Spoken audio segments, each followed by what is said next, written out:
Hi, welcome to Garden Wise, Santa Barbara's most informative show about sustainable landscaping. Did you know that 2013 was the driest year on record in California? With all this talk of a serious drought, we're going to devote this entire episode to conserving water. That's right, we'll show you in all these segments how to save water in your landscape. To kick off the show, we're going to have some fun with a water waster and show her how to be more water conscious in the landscape.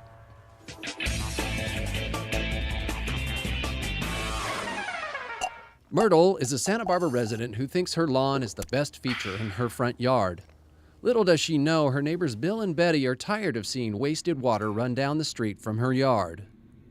She waters her lawn 5 times a week. And look, it doesn't work. It's still dead. I think more water ends up on the ends of our street than on her lawn. It's such a waste. That's why they called Meg West of What Not to Water to end her water wasting ways and replace her lawn with a new water-wise landscape. Surprise! You've been selected for What Not to Water. Are you aware that we're in a drought? Your neighbors are tired of seeing precious water wasted from your landscape. Luckily, we're here to help. First, we put Myrtle in the middle of her raggedy lawn to tell us what she thinks about it. I just love having a lawn to lay out and relax on. It's big and spacious, and my dog loves it.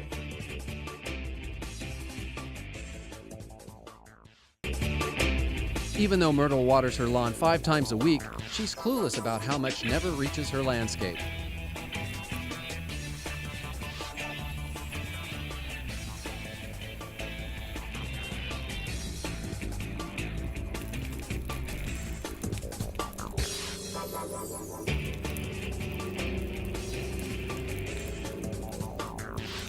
Myrtle, there are plenty of ways to have a beautiful, spacious yard without wasting water. I mean, what about creating a nice private patio made out of a drought-tolerant ground cover like Diamondia? Or if you absolutely have to have a lawn, then at least use a drought-tolerant grass. And as far as your dog, there's plenty of parks around here. And, you know, your lawn looks kind of terrible anyway. But isn't a lawn the only thing you can put in the front yard? I mean, when I grew up in Chicago, everyone had the nicest yards in the summertime, and well, this just reminds me of my childhood. Isn't it obvious that California and Chicago have totally different climates? I mean, they get 36 inches of rain a year. We get barely half that, if we're lucky. So now that we're in a drought, it's time to permanently change our water wasting ways. So Myrtle, I think it's time that we fit you with something a little more water swimming. To get started, we sent Myrtle to explore the many unique water-wise demonstration gardens around Santa Barbara County. In the meantime, Meg brought in the What Not to Water crew to rip out Myrtle's raggedy front lawn.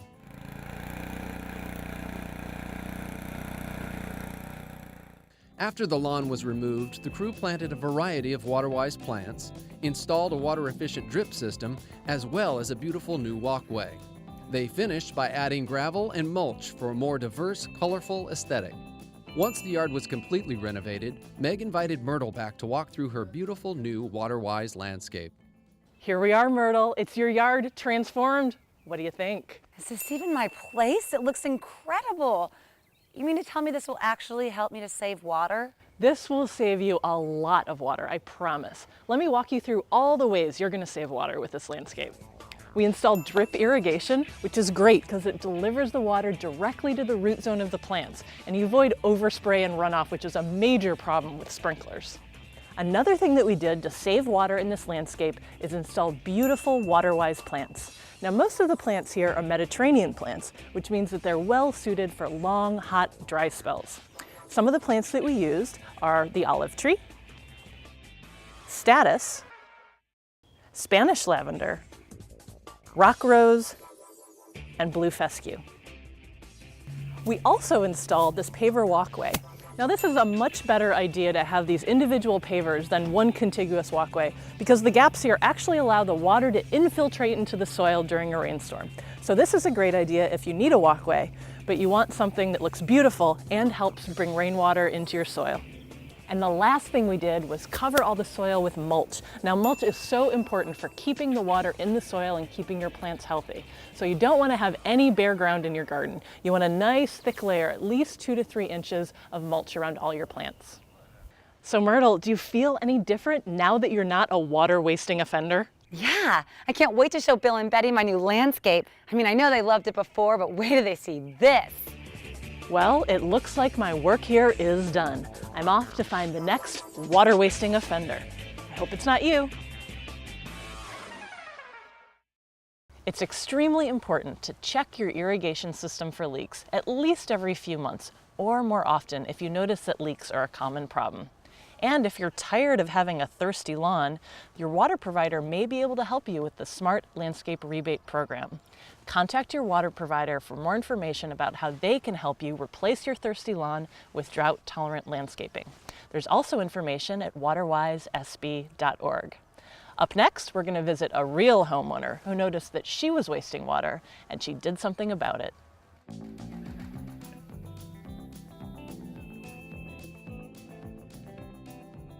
Well, what used to be in this parkway was just plain grass, and we had the lawn put in when we first moved in, and it was just starting to get really dry and mangy.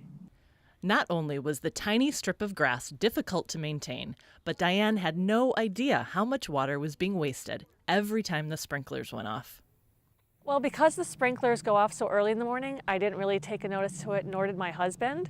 So a friend of ours who actually works for the city water pointed it out to us when she came by. It happened to be a day that the landscapers were here doing work. And so they were running a test on the sprinkler, and she noticed how much water was being wasted and pointed it out to me.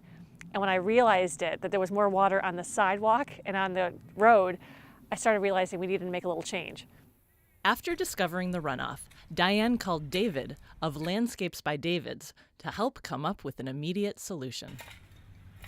This week we're going to remove the lawn. We're going to be adapting the irrigation system. They had existing overhead on the lawn, which it has a lot of overspray and waters the whole area. We're going to adapt that system to drip, which has emitters for each individual plant. And what we do is we dig up each individual head. We cap off the heads that aren't wanted. A few heads we use as stub ups for our drip pipe. And then at the valve itself, we adapt it and we add what is a pressure regulator and a filter for the drip system.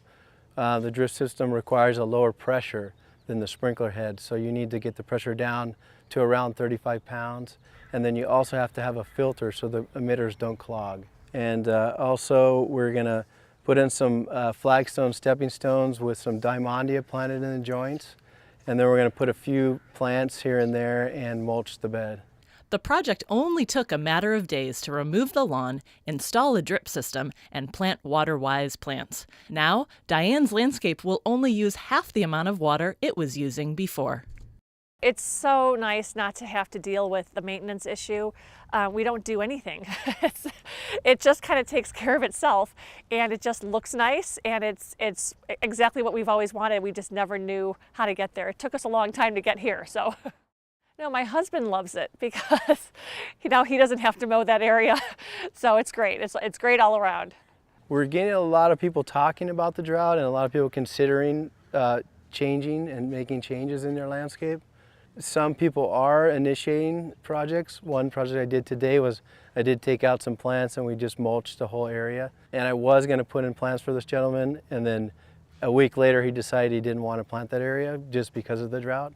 So I do see changes, and I think a lot of people are thinking about it, and I've sat down and talked to a lot of people with their water bills and gone over it, and people are preparing to save.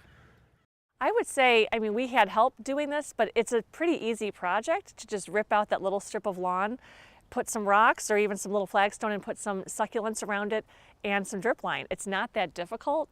Again, it's easy to say because we didn't do it ourselves, but we couldn't picture this because it was just lawn for so long. So we were so glad that we had the help we had, but really anyone can do it.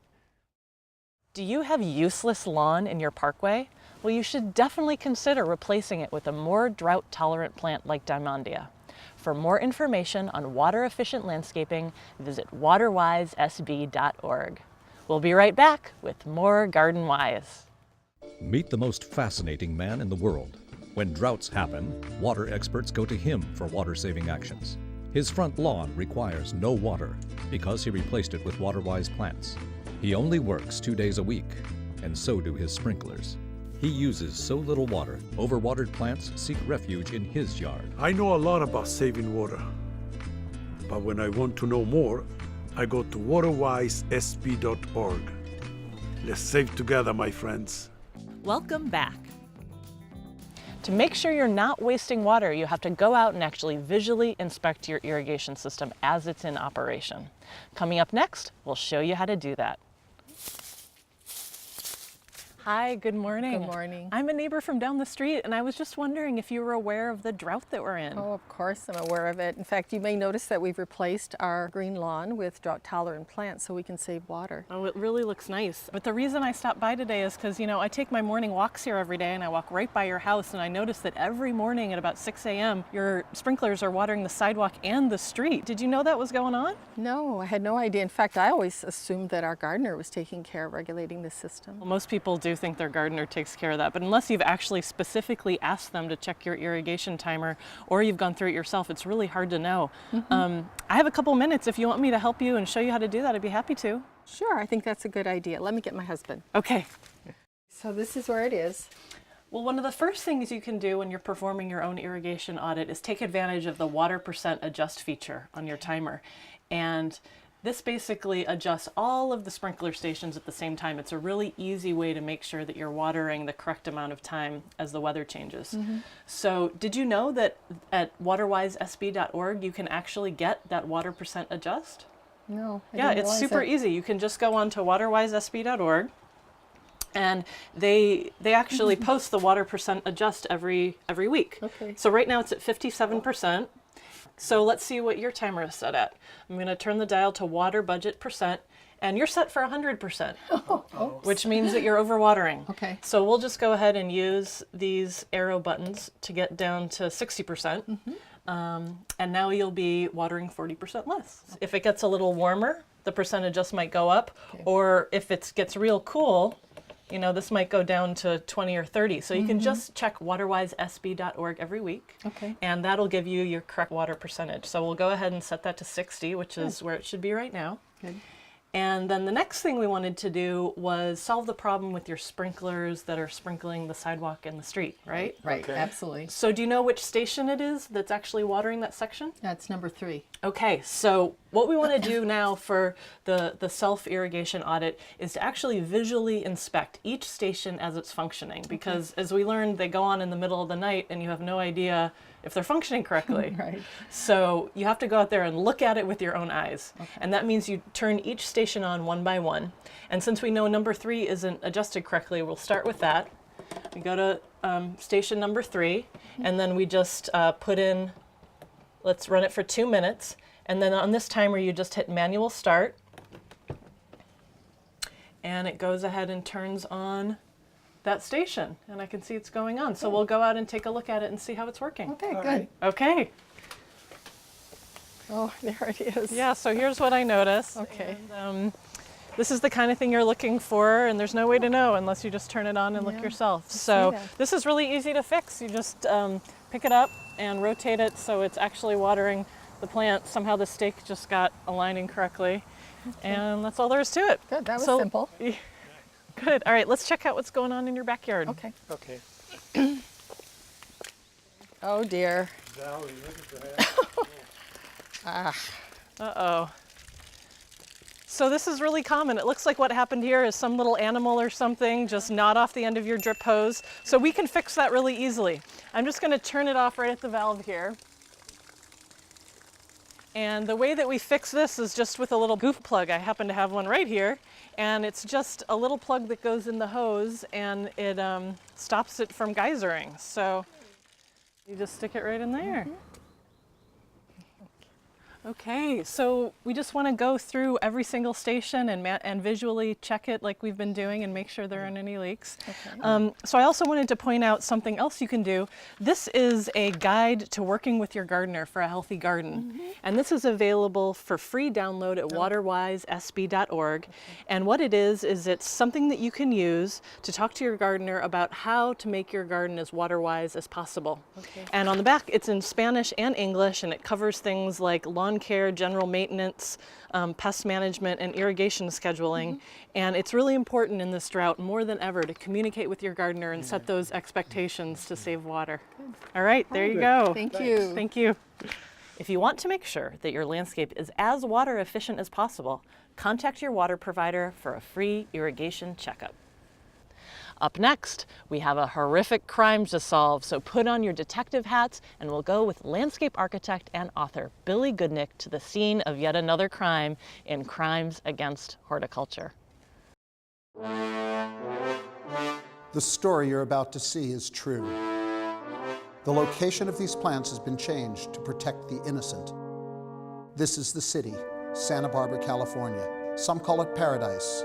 Mountains and ocean views, classic architecture, and exotic gardens. But drive down any street in any neighborhood, and you'll find them there, sometimes in broad daylight.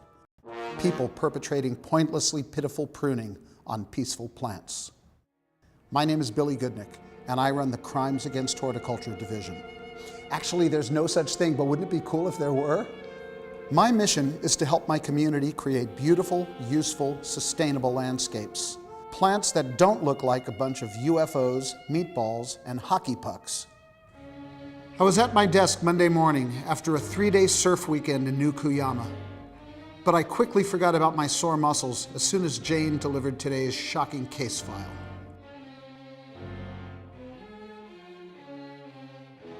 Plant Code 4261 states, no plant or plants, regardless of species or place of origin, shall be shaped like his and hers toilet cleaning brushes.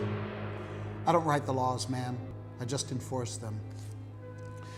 Looking at the crime scene photos, it was hard at first to determine the actual species of these plants, but when we got forensics back and some DNA, we determined these are olive trees. It looked like a case of an unscrupulous gardener who overbid the job and just had to look busy every week. As bizarre as this hack job looks, it points to an even bigger problem, which is the opportunity to allow the tree to grow big enough to cast some shade. There's a parking space off just to the left, so imagine getting in your car with no shade on a hot day. They also keep paved surfaces and our homes cool, making our cities cooler.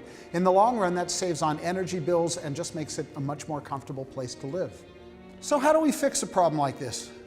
First thing I would do would be to confiscate the perpetrator's power tools and make them promise to stop harassing plants. If there's a well-formed network of branches underneath the canopy, there's a chance that it could be retrained and turn into a full-size tree. In that case, I might be able to talk the district attorney into just making this a nuisance complaint. If that doesn't work, literally cut your losses, remove the tree, and give it a decent burial in a mulch pile. Then, replace this dearly departed couple with an appropriate tree. You can get a lot of ideas on tree selection and how to care for trees at the National Arbor Day Foundation's website. Okay, Jane, got another one for the case closed file. Thank you so much. Oh, and when you have a second, would you get the Olive Tree Witness Protection Program on the line for me? God, she's good. Okay, you're not going to believe this. I got these 2 olive trees.